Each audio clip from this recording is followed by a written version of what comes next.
Our elected leaders. Joining me now to the conversation, Republican Congressman Mike Turner of Ohio, as well as Congressman John Yarmuth, a Democrat from Kentucky. He's also a member of the Budget Committee. Gentlemen, it's good to have you with me. And first, I want to start out with the New York Times reporting today that some House Republicans are applauding Speaker Boehner for standing his ground, halting the talks on the cuts themselves. Congressman Turner, I want to ask you, are members of the Tea Party caucus in particular happy with the Speaker's strategy so far?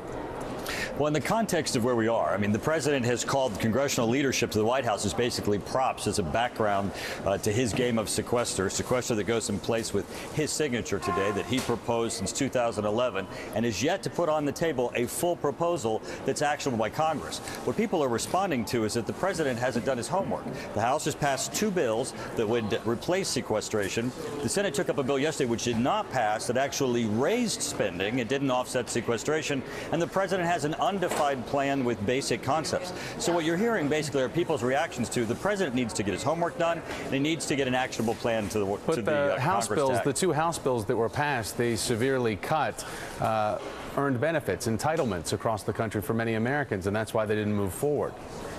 Well, we don't have an answer from the Senate on that. The Senate never took up the debate. That may be your answer. But the Senate never took these bills up for debate. We don't have a vote from them. And we certainly don't have a counterproposal for the president. I mean, you're standing here today with the president having broken his campaign promise, having signed sequestration into place without ever putting forth, after a year and a half of this going forward, a proposal that would replace it.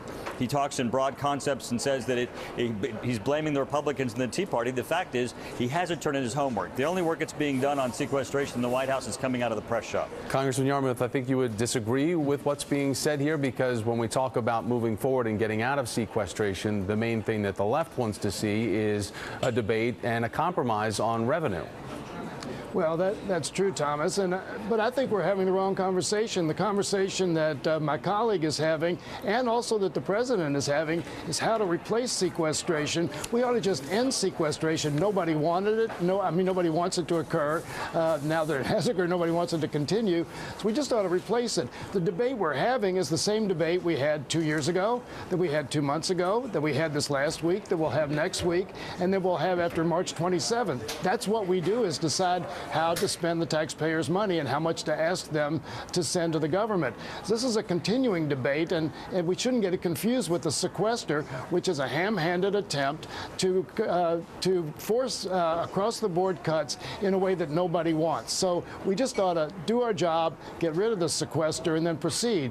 But the blame game, we can play both ways. There's no way the sequester would have gone into effect if more than 170 Republicans hadn't voted for it. It's 3/4 of the majority voted for it, or it wouldn't be in law. So let's say it's both of our fault that we're here, but let's stop it. Turn it off tomorrow, next week. We can do that. Well, Speaker Boehner is the one that came out and said that after this was signed, he got 98% of what he wanted. Congressman Yes. Turner, I want to ask you, though, the president came out placing blame on Republicans and talking specifically in a statement about what Republicans are willing to do, and that is let wealthy Americans off the hook, saying instead of closing a single tax loophole that benefits the well-off and well-connected, they choose to cut vital services for children, seniors, our men and women in uniform, and their families. And as we look at just Ohio in general, $25 million in education cuts, 26,000 potential civilian furloughs from defense jobs, 800 children in need could lose access to health care. Do you feel a responsibility, a recognition for your constituents back at home of what this is going to directly mean for them? And how do you explain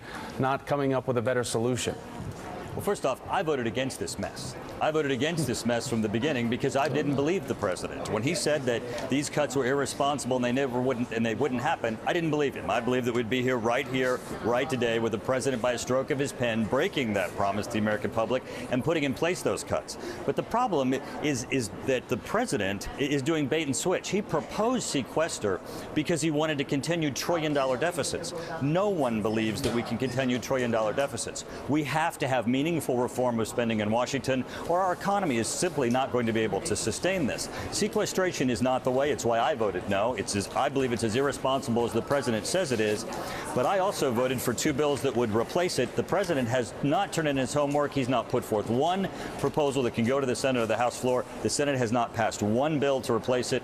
The president needs to do more than do photo ops. He actually has to get out his pencil, get out a piece of paper, and send a proposal to Congress to set aside the sequester that he proposed and I voted against. Congressman,